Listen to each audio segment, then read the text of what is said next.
Senang berjumpa Anda sekali lagi saudara. Saya baru pulang dari NTT. Saya berpikir ada baiknya kalau pulang dari NTT mampir ke Bali.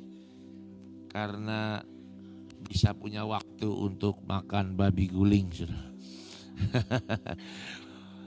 Saudara-saudara, tahukah saudara bahwa hari-hari ini keadaan itu hidup dan keadaan hidup itu enggak semakin mudah. Dalam hal keuangan enggak semakin mudah. Setiap orang yang bekerja, yang bisnis, semua juga tahu enggak lebih mudah. Bahkan ada banyak orang yang enggak bisa lagi hidup mencukupi keperluan dalam hidupnya hanya kerja satu kerjaan. Ada yang harus cari bisnis sampingan, ada yang harus cari kerjaan yang lain. Jadi orang semakin hari semakin sibuk saudara. Ya toh? Nah masalahnya gini, dalam satu hari itu 24 jam gak pernah nambah. Betul gak saudara? Pernah gak satu hari nambah 24 jam setengah? Gak ada. Satu hari 24 jam, satu minggu 7 hari, udah bentok. Nah masalahnya gini, harinya, jamnya, waktunya gak pernah nambah, tapi kerjaan semakin lama semakin nambah. Betul gak saudara? Saya juga bicara kepada semua para pelayan Tuhan. Karena ini yang saya dapati dalam hidup saya juga saudara. Apa yang saya coba mau sampaikan buat saudara, itulah yang yang baru saja saya alami saudara. Semakin hari pekerjaan semakin banyak. Semakin hari tugas, bisnis, pelayanan gak berkurang. Tambah banyak. Beban tambah banyak. Yang bikin kesel harinya tetap 24 jam, minggunya tetap 7 hari. Pekerjaannya tapi nambah terus, gak pernah berkurang. Nah, ya kecuali kalau Anda pemalas ya setiap hari akan berkurang terus pekerjaan karena malas gitu.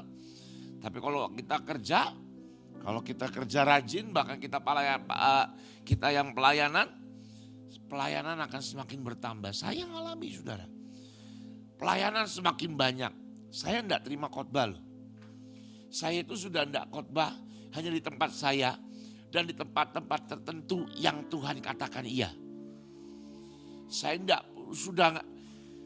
sudah hampir 2 tahun ketika saya memulai SOR Ministry di Jakarta dan di Bandung. Tuhan bilang stop, gak usah kamu terima jadwal khotbah. Padahal lumayan saudara. Lumayan. Sekali khotbah pulang kan kalau salaman kan ada yang nempel saudara. Iya dong. Tapi Tuhan bilang berhenti. Gak usah lagi terima khotbah. Akhirnya karena gak lagi terima khotbah, Tuhan izinkan saya untuk punya usaha, punya bisnis. Karena apa? Ya karena life must go on, saudara. Hidup harus tetap jalan. Yang dibayar harus tetap ada. Anak tambah gede, kuliah tambah mahal, saudara.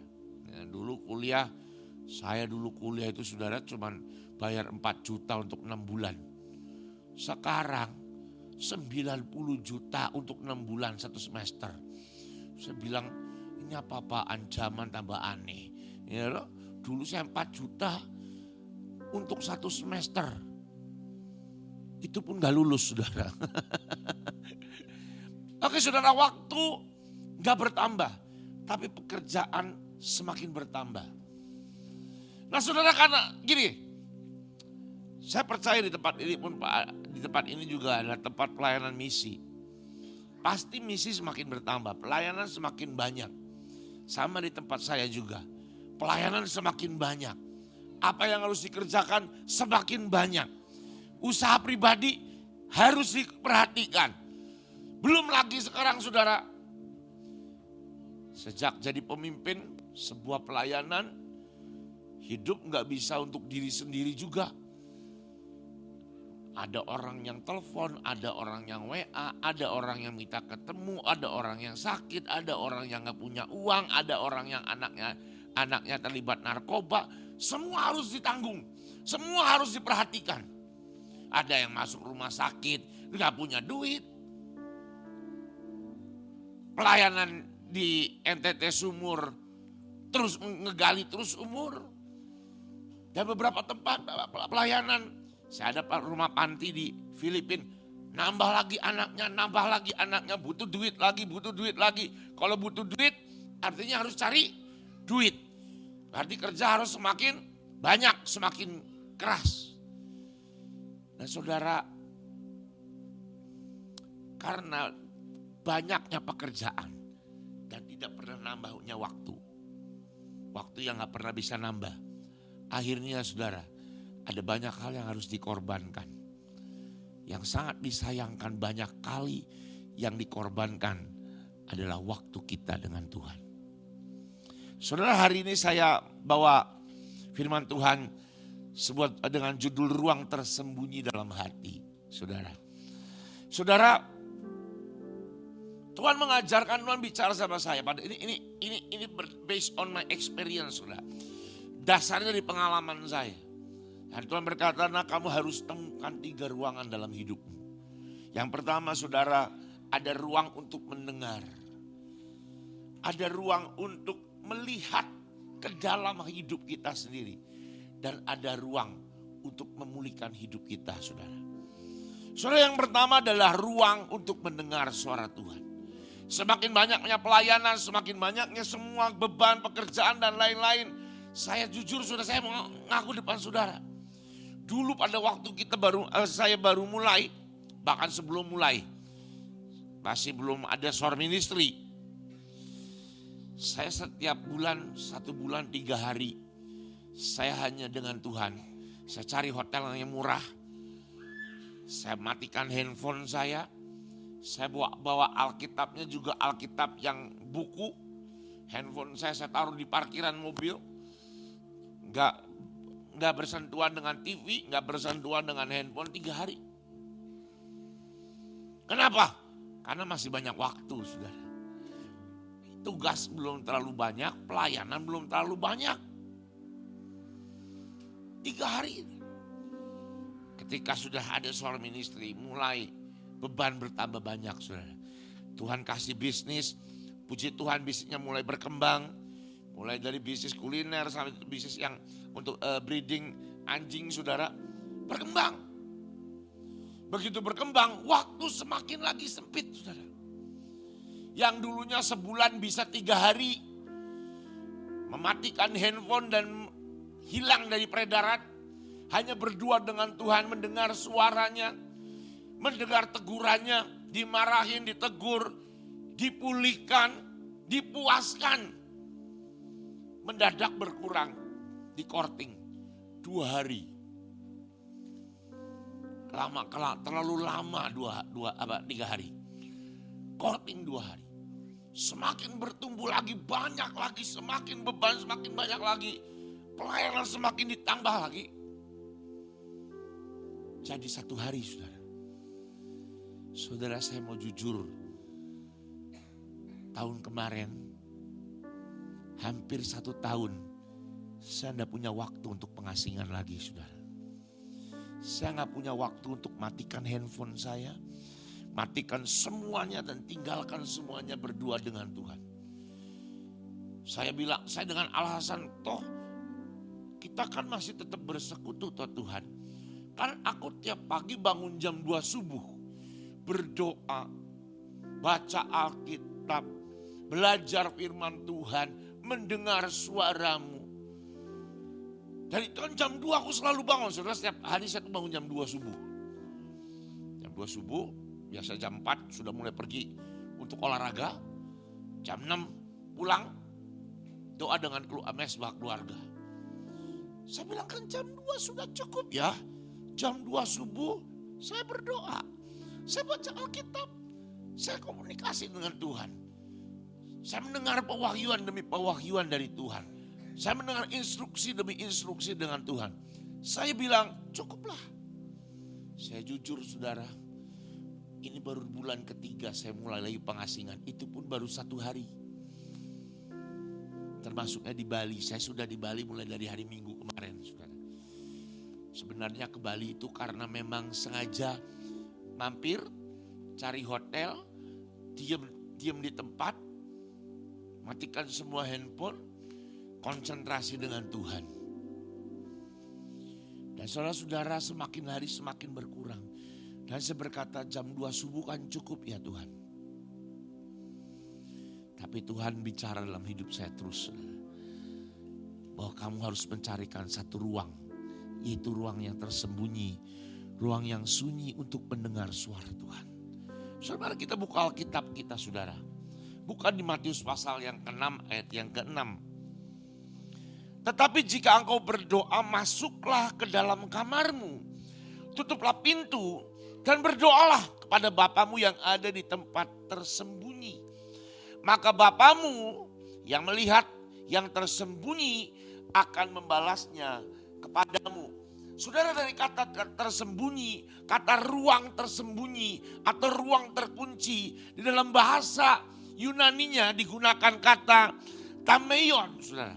Dan kata tameion ini kalau kita selidiki, maka kita akan mendapatkan ini adalah ruang di mana ini ruang yang paling rahasia, ruang yang paling aman, ruang yang terkunci, ruang di mana semua orang menaruh harta yang paling berharga.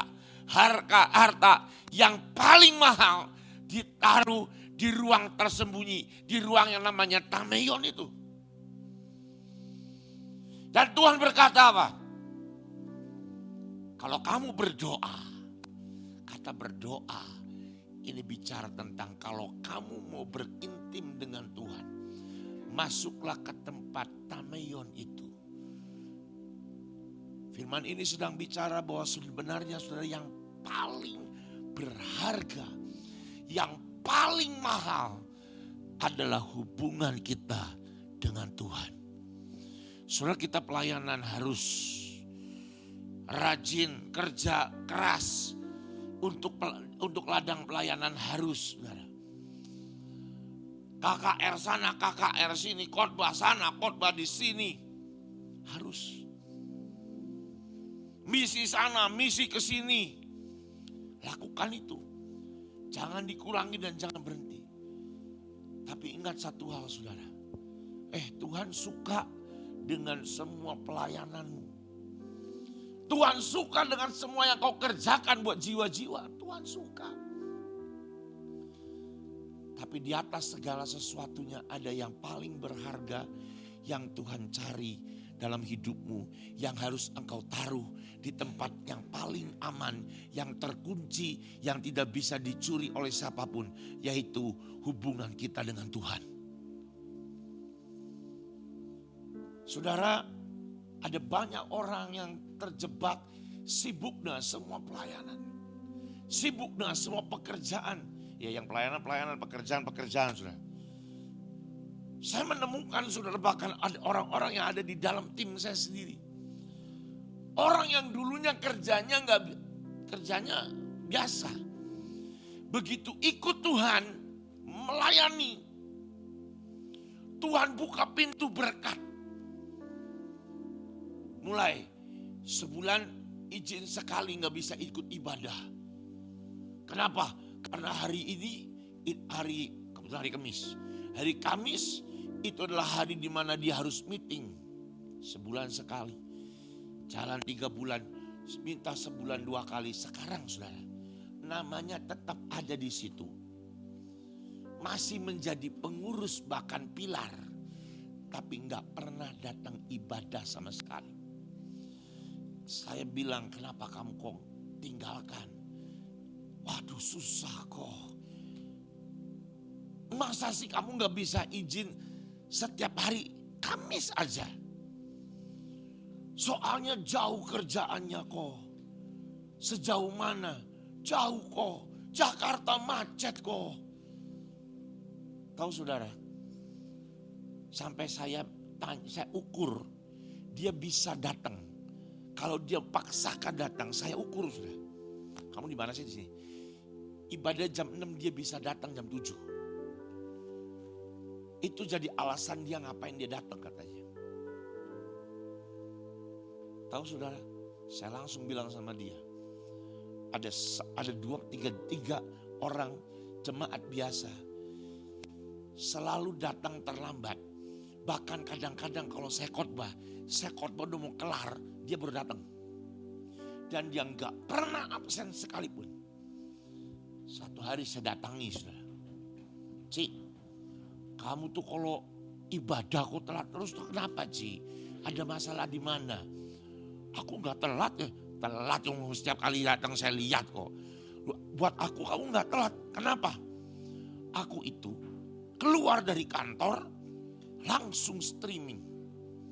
Sepanjang di jalan pakai headphone naik busway. Saya selalu dengar dari ibadah awal sampai akhir. Saya ikut nyanyi walaupun dalam hati gak mungkin kan teriak-teriak di busway.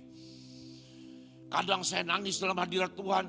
Saya dengar khotbah dan saya datang. Loh, jadi kamu tuh datang hanya sekedar 10-20 menit di akhir ibadah. Iya. Wow. Saya bilang I respect you. Saya menghormati dia saudara. Bayangin 20 menit. Dia duduk. Kadang-kadang dia ke toilet dulu, duduk udah berkat, pulang pengumuman. Udah kelar. Saya tanya lagi rumahnya di mana. Setelah saya hitung tempat dia kerja gini ya. Ini tempat dia kerja nih. Ya toh? Ini rumah dia. Ini tempat ibadah. Jadi dia melewati rumah dia. Ibadah dulu. Baru pulang. Saya mau tanya saudara. Dia punya gak alasan untuk gak bisa datang? Punya. Tapi dia tetap datang. Dia fight dengan keadaannya. Dan dia gak peduli dilihat orang terlambat. Dan ada 3 orang saudara. Yang punya kisah yang sama. Gak pernah gak datang. Selalu setiap ibadah datang. Dan tidak pernah on time. Selalu terlambat. Dan 3-tiganya cerita hal yang sama. Selalu dia streaming dari mulai keluar kantor sampai datang. Streaming dimatiin ketika dia duduk di tempat ibadah. Saya cerita sama dia, tetap tuh gak mempan. Gak mempan.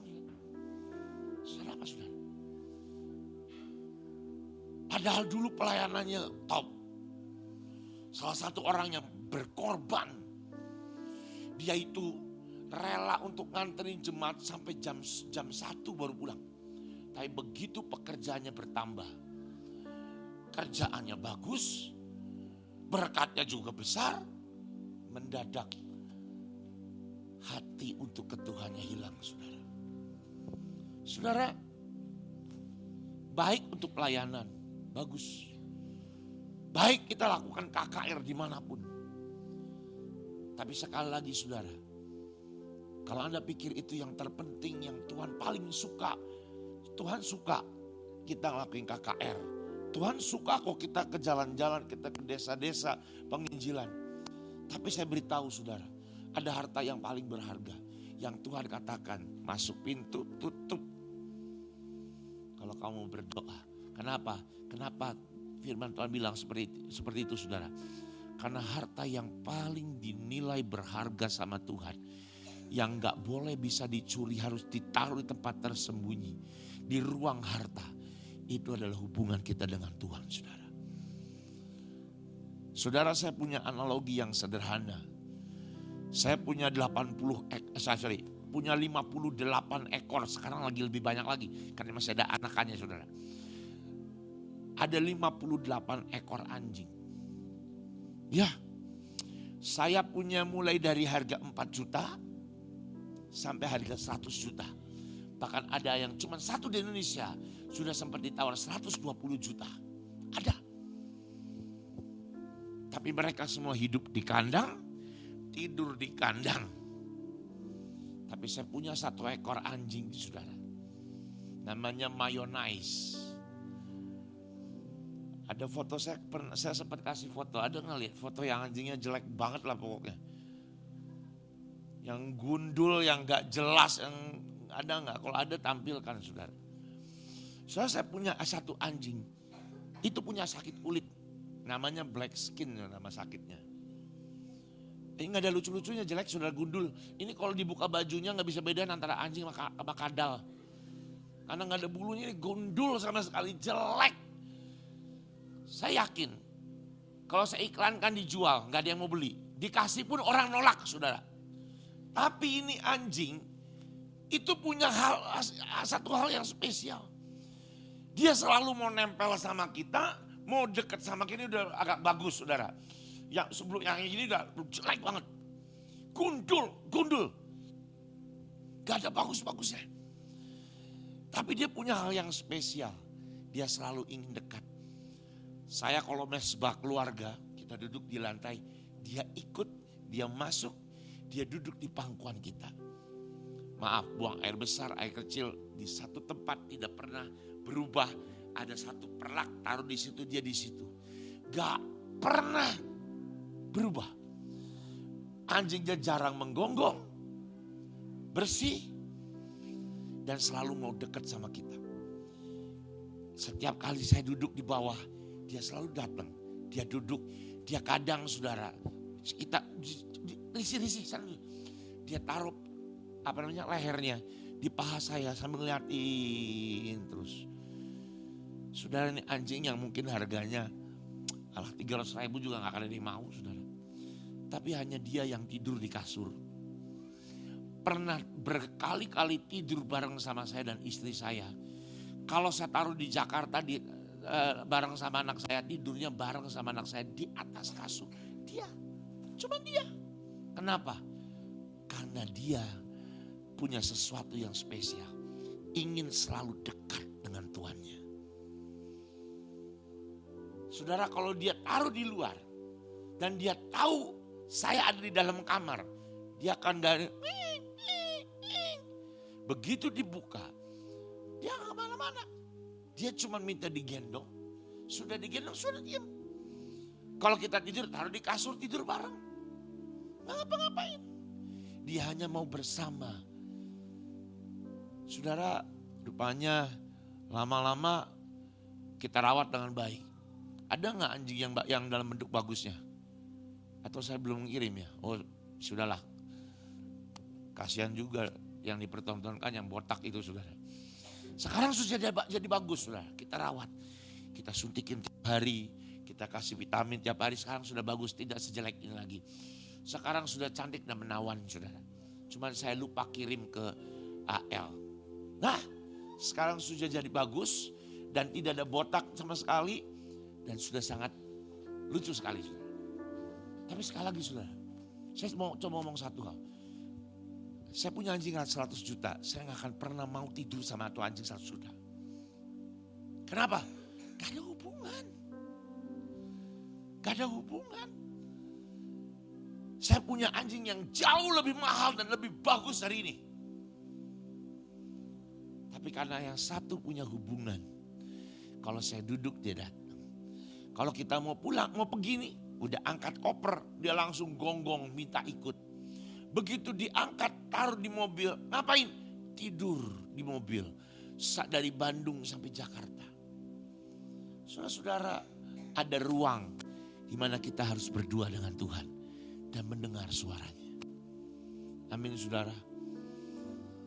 Saudara, Anda akan kecapean, Anda akan menderita keletihan kalau Anda gak punya ruang dengan Tuhan. Percayalah. Saudara, saya cerita. Tapi ada satu waktu saya stres dan saya merasa saya sendirian.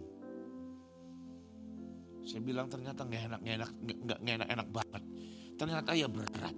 Saya ngerasa sendirian. Saya bangun jam 2 subuh. Saya lakukan doa saya semua. Jam 4 saya pergi ke gym, saudara. Saya kalau nge-gym jam 3, jam 4, saudara. Nah, Anda tahu, saudara, ternyata itu pelampiasan saya. Saya ini memang nyari subuh itu pertama. Saya kalau olahraga teriak-teriak. Dan ternyata ditambah lagi karena saya frustasi, teriaknya lebih kenceng. Kalau gymnya siang, disangka gila atau saudara. Sangat banting. Ada satu banting saya bilang nih, Tuhan, aku kok sendiri terus. 2 tahun semua aku sendiri berdiri terus gak ada yang mau membantuin. Gubrak. Tahu saudara? Itu akibat orang yang meninggalkan waktu atau ruang dalam hatinya untuk berdua dengan Tuhan. Frustasi saudara. Anda tahu apa yang terjadi? Pada waktu saya banting sekali, saya dengar Tuhan bicara. Saya ikuti lafalnya, saya ikuti logat Tuhan bicara ke saya. Dia bilang ini, oh jadi selama ini kamu sendiri ya? Tahu saudara, karena si tolol ini, saya jawab itu Tuhan. Iya Tuhan sendiri. 2 kali, sekali lagi Tuhan bicara dengan logat yang sama. Oh, jadi kamu sendirian. Di situ saya nangis saudara. Di tempat gym saya berhenti ngangkat, mumpung gak ada sapa-sapa. Di Bandung belum terlalu banyak orang gila yang mau nge-gym Pak subuh saudara. Jadi cuma saya sendirian yang gila. Saya duduk, saya nangis. Ya Tuhan, aku salah. Kenapa salahnya? Karena saya merasa sendiri. Karena saya meninggalkan ruang sunyi. Ruang berdua dengan Tuhan jadi merasa sendiri. Padahal saya langsung ngerti, saya langsung nangkep di roh dan di jiwa saya. Padahal semua berkat itu datangnya dari siapa? Tuhan. Kalaupun saya ngebiayain ministry ini dengan pas-pasan, dengan deg-degan, dengan sampai saya hidup pribadi harus dipotong-potong-potong.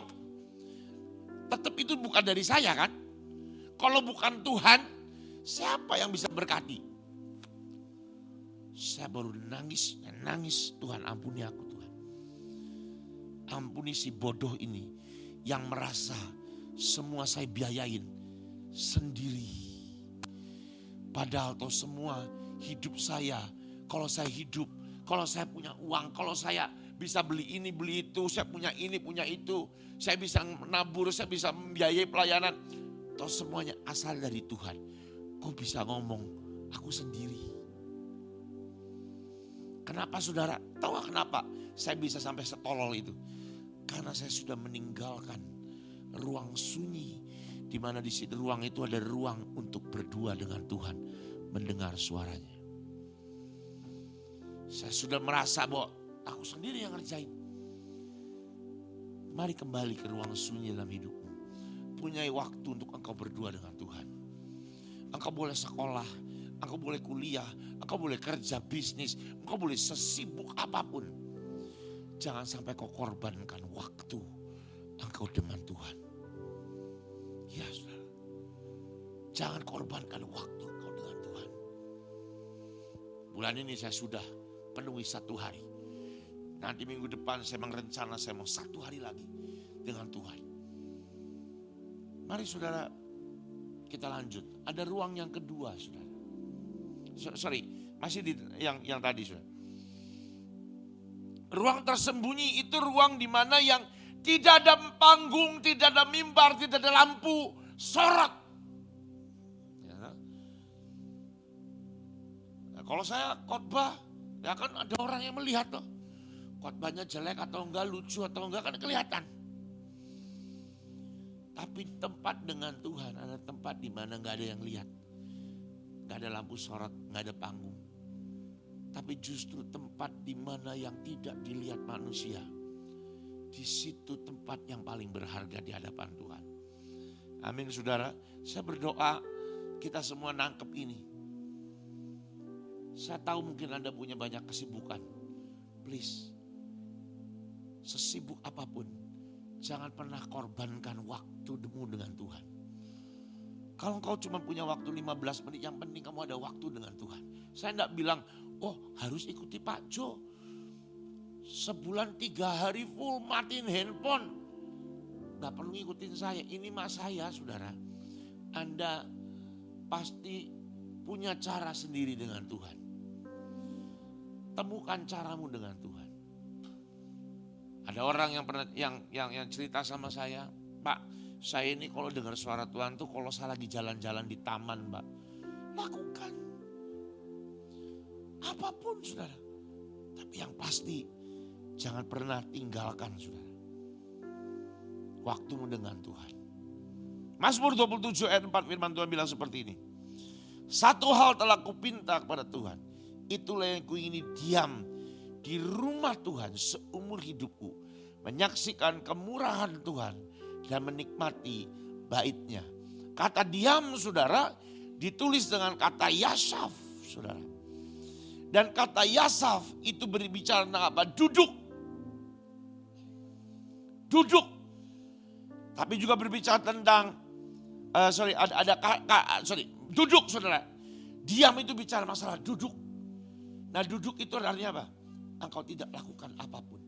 Engkau hanya duduk dan engkau hanya berdiam dengan Tuhan. Tahu saudara, duduknya sih gampang.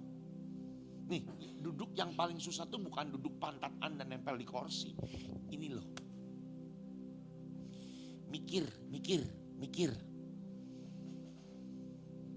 Bagaimana bisa Anda dudukkan pikiran Anda supaya Anda nggak lagi gunakan cara berpikirmu, cara engkau melakukan sesuatu harus dengan cara pikirmu. Saya yakin AL punya banyak privilege hidup bersama Pak Yusak Cipto. Tapi satu hal yang saya paling ingat, setiap kali saya sedang cerita dengan Pak Yusak, kalau sudah ada waktu sedang cerita, saya pernah jemput, antar dia dari Jakarta sampai ke Bandung, saya nyetir, saya berdua. Setiap kali kalau saya ngomong gini, sebab aku pikir gini loh Kong, lah yuk mau kakek mikir kuiku, banyak mikir kamu tuh. Tanya AL juga pasti sering kali dengar suaranya Kong ngomong, cok kaki mikir. Saudara, kata duduk dalam rumah Tuhan. Duduk itu bukan duduk pantat Anda cuma duduk doang. Itu mah gampang. Tapi membuat pikiran Anda duduk untuk mendengar suara Tuhan itu yang susah saudara. Saudara, kenapa sih Tuhan tuh maunya sebenarnya sama saya tuh, nah pengasingan itu minimal 2 hari. Jangan sehari. Sebenarnya tuh saya ngerti saudara. Sebab 3 hari itu, 1 hari itu adalah hari perjuangan. Kenapa? Berusaha menenangkan pikiran. Jangan, anjing mek lahiran nih, biata. Anjingku mau lahiran nih gimana? Mikir loh. Mikir lagi, aduh besok harus bayar ini. 1 hari inilah hari di mana saya harus tundukkan pikiran saya, saudara. Baru hari kedua bisa tenang. Hari ketiga baru bisa ketemu Tuhan dan dengar suaranya. Saya akhirnya potong jadi 1 hari. Artinya apa? Itu pikiran belum duduk, saya udah pulang, saudara. Ya dong? Apalagi sekarang, apalagi terakhir jam 2 subuh.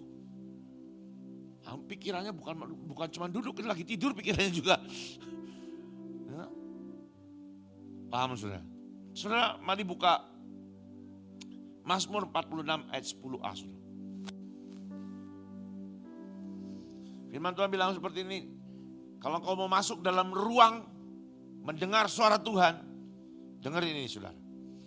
Diamlah dan ketahuilah bahwa akulah Tuhan. Kata diam digunakan dalam bahasa Ibrani rapah. Itu apa saudara? Berhenti, melepaskan dan mengendurkan dan melepaskan semuanya. Apa yang dilepaskan saudara? Pengertian Anda. Kebenaran diri Anda. Apa yang dilepaskan? Ego. Lepasin saudara. Anda mau masuk dalam ruang mendengar suara Tuhan. Anda harus tahu bahwa kau gak bisa datang dengan egomu. Kau gak bisa datang dengan semua. Saudara-saudara, 1 hari saya pernah dengar suara Tuhan seperti ini. Nak, masuk ke kamarmu, sembah aku, nyanyi lagu ini. Setelah itu bahasa roh. nanti aku akan hadir secara real di depanmu. Tahu gak saudara? Saya langsung gini, oke, Tuhan mau datang. Sebelum itu, saya bikin satu tulisan. Aku minta ini, aku minta ini, aku mau ini, masalahku ini, harusnya gini. Tulis semuanya saudara. Kertasnya sudah siap. Saya masuk kamar. Saya nyembah Tuhan dengan satu lagu. Lalu saya berbahasa roh.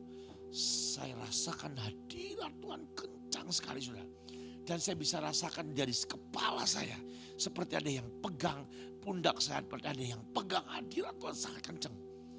Tahu saudara apa yang terjadi? Saya hanya bisa menangis. Dan semua permintaan saya hilang. Ada kertasnya. Gak pernah bisa saya bacakan. Gak pernah bisa saya sampaikan. Kenapa? Kalau kau ketemu Tuhan, kau gak bisa datang dengan permintaan. Saya mau ini enggak. Diam kata Tuhan. Kalau kau bisa diam, melepas semuanya. Melepaskan egomu. Lepaskan kesombonganmu, lepaskan keinginanmu. Lepaskan semua, bahkan kerinduanmu pun dilepaskan. Maka kau akan mengenal siapa Tuhanmu. Diam. Ketahuilah bahwa akulah Allah. Di ruang tempat di mana kau mendengar suara Tuhan. You need to shut up. Diam. Let it go. Jangan bawa dengan pikiran. Jangan bawa keinginan. Tapi datang cuman satu. Aku mau ketemu Tuhan. Amin saudara. Ruang yang kedua saudara. Ruang untuk mengoreksi dan melihat diri kita. Lihat di Mazmur 139 ayat 23 dan ayat 24. Selidikilah aku ya Allah dan kenalah hatiku. Ujilah aku dan kenalah pikiran-pikiranku. Lihatlah apakah jalanku serong dan tuntunlah aku di jalan yang kekal. Aku di jalan yang kekal. Saudara, ada kata menyelidiki. Ya toh? Selidiki. Kata menyelidiki itu dalam bahasa Ibrani cakak. Cakak, saudara. Menyelidiki itu menyelidiki secara mendalam, menggali sampai ke akar, membiarkan Tuhan memperlihatkan apa yang tersembunyi di hati kita yang terdalam. Saudara-saudara, ada banyak hal manusia bisa tutupin, banyak hal dalam hidup kita. Sampai akhirnya kita sendiri gak tahu kita punya kelemahan. Jangankan cici AL. Diri sendiri aja seringkali gak kenal diri sendiri.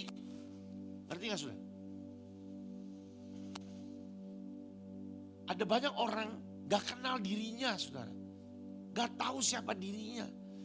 Dan ruang ini adalah ruang di mana engkau dengan Tuhan. Dan Tuhan akan menyingkapkan semua. Siapa engkau saudara. Ya. Saudara. Daud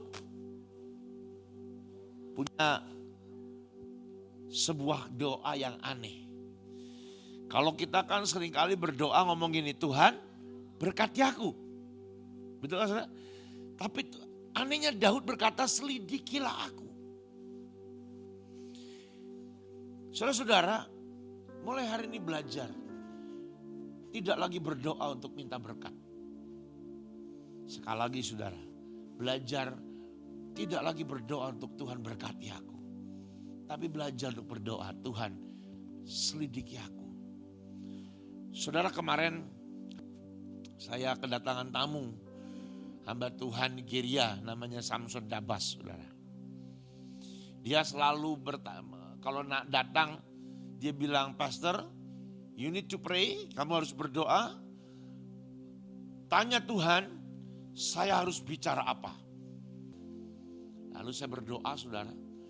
Tema hari pertama Tuhan bicara clean the vessels. Bersihkan cawanmu. Yang kedua overwhelming the vessels. Biar cawan kita berkelimpahan. Tapi saya senang banget dengan sesi pertama hari Selasa di Bandung. yang bicara tentang clean the vessels. Ada satu perkataan yang buat saya, ini satu hal kebenaran yang perlu kita ketahui, saudara. Berkat Tuhan itu sudah pasti ada buat Anda dan saya. Anda ini gak perlu minta berkat. Tuhan tuh sudah kasih berkat. Sudah ada berkatnya. Ya, satu perkataan yang ini nendang banget di roh saya. You don't need to pray for blessing. Kamu gak perlu doa untuk berkat. Karena God has provide the blessing. Tuhan sudah siapkan dan sudah ada di depanmu. Tapi masalahnya, are you ready with the vessels? Apakah engkau siap dengan wadahmu? Karena wadah hidupmu itu akan dipakai untuk kemuliaan Tuhan melalui berkat yang Tuhan akan berikan. Lah kalau hidupmu dan wadahmu menyembunyikan banyak dosa, banyak kebusukan, kemuliaan apa yang kamu ditampilkan? Gak ada, saudara. Saya beritahu ya, kita bisa hidup dalam perzinahan dan kita bisa tutupi dan orang bisa nggak tahu kalau kita hidup dalam kenajisan. Kita bisa hidup dengan banyak kemunafikan. Dan kita bisa tutup dengan hati hamba. Bisa. Bisa, saudara. Orang bisa pura-pura rendah hati. Dan orang bisa melihat, oh ya benar dia ini orang yang rendah hati. Orangnya gak sombong, benar-benar hati hamba. Tapi jujur, saudara, apakah benar hatinya punya hati hamba? Apakah benar dia rendah hati? Belum tentu. Karena kita bisa kotori cawan yang sebelah dalam. Dan kita bisa bersihkan cawan yang di luar. Tapi cawan yang di dalam ini kotor. Wadah kita ini kotor. Selama kita tidak mau untuk Tuhan koreksi. Selama kita tutupi semuanya, saudara. Maka wadahmu akan seperti itu aja. Dan berkat Tuhan, ya apa adanya buat engkau, saudara. Saudara, kita ini mendengar khotbah, mungkin rata-rata khotbah yang sama. Nyembah Tuhan, Tuhan yang sama. Mungkin caranya juga sama, angkat tangan, kadang nangis, Ya nangisnya kan terserah, sudah kan gara-gara terharu karena kebaikan Tuhan, zaman Tuhan, keinjak tetangga atau kan bisa aja, sudah. Yang penting kita punya cara yang sama menyembah Tuhan, mendengar khotbah yang sama, firman Tuhan yang sama. Tetapi kenapa ada orang yang diberkati jauh lebih besar dari kita, ada yang diberkati dengan apa adanya? Pernah gak mikir gitu, saudara? Ya tuh, kenapa? Karena ada banyak hal yang tersembunyi di hati ini, yang nggak dibongkar, yang itu akhirnya apa? Berkat Tuhan nggak bisa masuk, saudara. Satu kata yang bagus banget buat saya. Seringkali yang bisa menolak berkat Tuhan itu ya kita sendiri. Cara hidup kita sendiri. Karena itu saudara, mari masuk ke dalam ruang di mana kita harus bisa melihat diri kita. Dan gimana caranya bisa melihat diri? Seperti Daud, saudara. Mari berdoa minta Tuhan bongkar, saudara. Saudara, ruang sunyi dalam hidup kita ini jauh dari hal yang hingar-bingar. Dari hal yang rame, dari hal yang jedak-jeduk. Mari buka Alkitab saudara, 1 Raja-Raja 19 ayat 11 sampai ayat 15. Karena ruang kesunyian ini adalah ruang di mana Tuhan mengoreksi hidup Anda. Kalau Anda baca di 1 Raja-Raja 19 ayat 11 sampai 15, nanti baca sendiri di rumah saudara, panjang. Anda akan lihat saudara betapa Tuhan itu bicara tidak dengan hal yang menurut Anda hebat dan heboh. Elia melihat ada angin. Ya, angin ribut yang gede. Alkitab berkata apa? Nanti Anda baca di rumah. Tidak ada Tuhan di situ. Dia melihat api yang besar. Tidak ada Tuhan di situ. Tapi ketika ada angin yang sepoi-sepoi, dia langsung keluar, dia langsung menudungi kepalanya, dan dia sujud, dan dia mendengar koreksi Tuhan. Nanti Anda akan baca, Tuhan bilang gini, pergi kembali kepada jalanmu. Kata kembali kepada jalanmu, itu menggambarkan Elia sudah belok dari jalan yang semestinya. Di ruang tempat di mana Tuhan melihatkan diri kita, adalah ruang di mana Tuhan koreksi hidup kita, saudara. Saudara, kalau Elia hari itu enggak dikoreksi Tuhan, berarti dia akan jalan di jalan yang salah. Saudara, mari masuk dalam ruang sunyi di hatimu dan biarkan Tuhan bicara, mengkoreksi setiap hidup Anda dan saya, saudara. Saya masuk dalam ruang koreksi. Walaupun ruang koreksi saya sambil saya angkat besi, saya banting-banting besi sudah. Saya nge-gym, saya banting, itu ruang koreksi saya. Dan koreksinya dengan simpel, Tuhan berkata, oh jadi selama ini kamu sendiri. Masih gak ngerti koreksi, oh jadi kamu merasa sendiri. Baru saya ngerti, saudara. Di dalam ruang sunyi dalam hidupmu ada satu ruang lagi, yang namanya ruang untuk melihat diri sendiri. Ternyata saudara, saya masih merasa semua hanya karena saya. Saudara. Next saudara, ada ruang yang ketiga, yaitu ruang untuk menyembuhkan. Lihat di Mazmur 23 ayat 2 dan sampai ayat yang ketiga. Ia membimbing aku ke air yang tenang. Ia menyegarkan jiwaku. Ia menuntun aku ke jalan yang benar oleh karena namanya. Kata air tenang itu berarti bukan air yang arusnya kuat, tapi air yang tenang, saudara. Itu apa? Menggambarkan sebuah ruang sunyi yang jauh daripada hingar-bingar.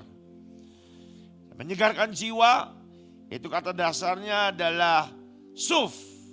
Secara teknis berarti memulihkan atau membawa kembali jiwa yang hampir mati. Buka di Markus 6 ayat 31 sampai 32. Lalu ia berkata kepada mereka, marilah ke tempat yang apa saudara? Sunyi. Supaya kita sendirian dan beristirahatlah seketika. Ada kata sunyi dan ada kata beristirahat. Itu bicara tentang kata beristirahat, itu bicara tentang pemulihan. Kata beristirahat itu bicara tentang recovery, pemulihan, dan penyembuhan. Saudara, hidup Anda dan saya ini perlu yang namanya ruang pemulihan. Iya saudara, ini saya cerita. Karena saya lagi suka nge-gym, saya ceritanya nge-gym dulu. Orang ini kan, saya lagi coba menurunkan berat badan karena kan kesehatan saya kemarin kacau balau dan tidak bertanggung jawab di hadapan Tuhan. Saya itu 125 kilogram. 3 bulan yang lalu 125 kilogram. Puji Tuhan sekarang udah 109, saudara. Tapi masih kejer, ini masih gak tahu, kayaknya hari ini tadi agak sedikit nakal, saudara. Makan babi gulingnya sampai 2 kali sudah nambah. Karena aji mumpung di Bali tuh. Jadi 125, sisa 19, saya masih kejar 20 kilo lagi. Dan memang saya melihat ada perubahan. Yang dulu kalau MCU, medical check up, gula darah, HbA1c, semua merah. Semua hancur saudara. Sekarang puji Tuhan, kemarin baru terakhir semua udah hijau. HbA1c saya 9 itu udah diabetes parah, harusnya 7 maksimal. Saya 9, kemarin sudah 5, sudah turun semuanya. Tapi gini, di perjalanan saya ketika saya sedang menurunkan berat badan, saya berpikir saya harus setiap hari olahraga. Saya harus minimal 1-2 jam setiap hari, non-stop, gak boleh berhenti, terus olahraga.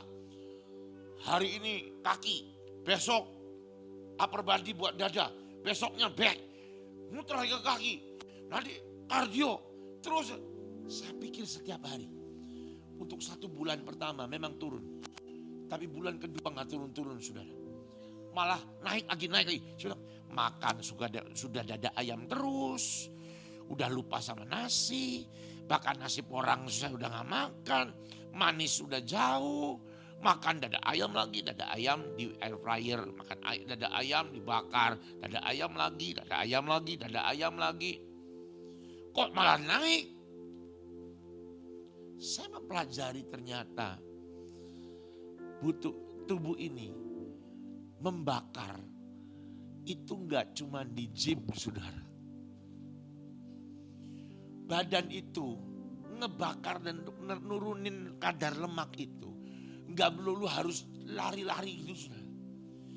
Ternyata ada waktu yang dinamakan recovery time. Kapan? Tidur. Tahu gak saudara, ini bicara tentang apa? Pemulihan roh Anda perlu namanya masuk dalam sebuah ruang sunyi, ruang pemulihan. Caranya gimana, saudara? Ya itu tadi. Biarkan Tuhan mengoreksi hidup Anda. Setelah Tuhan koreksi hidup Anda, biarkan Tuhan memulihkan Anda. Amin, saudara. Mazmur 127 ayat 2. Ini lihat, saudara. Mazmur 127 ayat 2. Sia-sialah kamu bangun pagi-pagi, duduk-duduk sampai jauh malam, makan roti yang diperoleh dengan susah payah. Sebab ia memberikannya kepada yang dicintainya pada waktu tidur. Jangan salah ngerti. Jangan sampai pulang dari tempat ini, mari kita tidur-tiduran saja, gak usah kerja. Gak bicara masalah itu, saudara. Firman Tuhan ini sedang bicara tentang apa? Sedang bicara tentang ada waktu recovery buat hidup Anda. Saudara-saudara, bukan kesibukan Anda yang membawa Anda mengenal Tuhan, percayalah. Bukan pelayanan Anda yang Anda kerjakan dengan susah payah itu yang akan membawa Anda mengenal hati Tuhan, bukan itu. Tahu gak caranya gimana, saudara? Jadilah orang yang mencintai supaya Anda juga dicintai Tuhan. Kenapa? Karena firman Tuhan berkata, Dia mengirimkan berkat pada waktu tidur kepada yang dicintai. Kata dicintai itu adalah kata yang menggambarkan sebuah hubungan. Betul gak, saudara?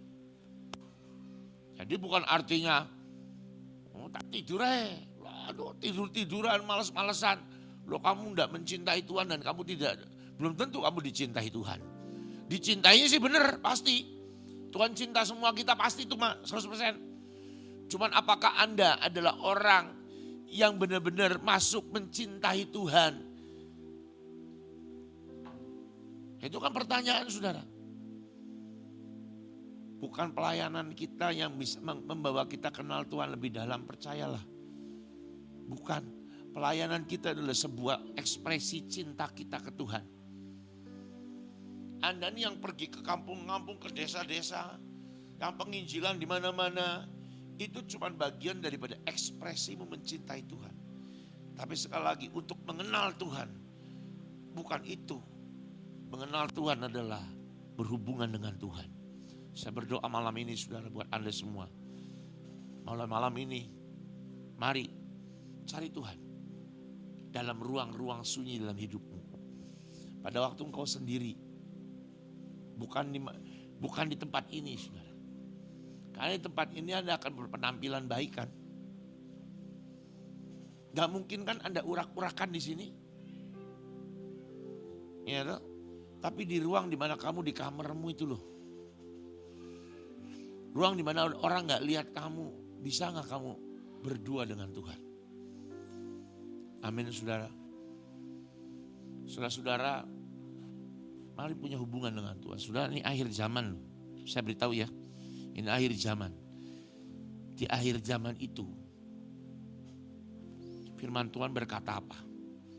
Akan bangkit guru-guru palsu dan nabi-nabi palsu. Gimana caranya Anda bisa mendeteksi nabi palsu dan guru palsu? Yaitu dengan cara Anda punya hubungan dengan Tuhan. Kenapa itu orang disebut nabi palsu? Kenapa Alkitab nulisnya nabi palsu? Tahu gak kenapa? Karena memang nabi, cuman palsu. Dan dia akan menyesatkan anak-anak Tuhan. Saya mau tanya sama saudara. Gimana caranya kalau saya mau menyesatkan Anda malam ini? Kalau saya hari ini teriak, saudara-saudara, saya mau kasih tahu pada Anda, Yesus bukan Tuhan. Anda kan akan angkat kursi, lempar saya kan? Anda akan mungkin AL ambil mic saya, pergi kamu keluar. Ya toh? Ya itu. Kalau saya ngomong Yesus bukan Tuhan, jangan sembah Yesus, diusir saya pasti. Tahu nggak cara menyesatkan anak-anak Tuhan? Pakai firman Tuhan. Ngerti? Firman Tuhan dipelintir, dipotong. Supaya apa? Ini firman Tuhan. Makanya sebutnya nabi palsu. Karena dia benar-benar nabi.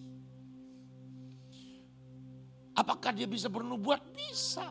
Kan nabi. Tapi palsu. Gimana kok ada nabi palsu? Firman Tuhan berkata, ada hari terakhir banyak orang yang berseru-seru. Bukan orang yang berseru Tuhan, Tuhan. Ia akan masuk dalam kerajaan surga. Aku menyembuhkan demi namamu. Itu mengusir setan demi namamu. Betul kan? Hari itu atau yang serem itu ada kata-kata, maka pada hari itu aku akan berterus terang. Berarti selama ini Tuhan belum tentu terus terang sama kita, saudara. Memang Tuhan, pada hari itu aku akan berterus terang. Aku tidak kenal engkau, hai pembuat kejahatan. Saudara, ruang ini, ruang sunyi ini, ruang Anda kenal Tuhan. Kalau Anda nggak kenal Tuhan, saudara, pada waktu ada nabi palsu, pada waktu guru palsu datang, engkau akan disesatkan. Kenapa? Karena kau nggak tahu ini benar atau enggak. Caranya gimana supaya Anda tahu ini benar atau enggak? Masuk ke ruang sunyi dalam hidupmu. Kenali Tuhan. Engkau akan tahu ini khotbah. Benar sih khotbah, Alkitab semuanya isinya. Tapi ini bukan dari Tuhan. Anda mau diketahui Tuhan apa dikenal Tuhan? Masuk dalam ruang keintimanmu, saudara. Masuk ke dalam ruang sunyi dalam hidupmu. Ingini Tuhan. Ingini Tuhan, saudara. Ingini Tuhan. Mari saudara, sekali lagi, ruang sunyi dalam hidupmu jauh dari ruang hingar-bingar, lampu sorot, panggung yang mewah. Cari Tuhan di tempat yang paling tersembunyi dan dia akan menemui Anda.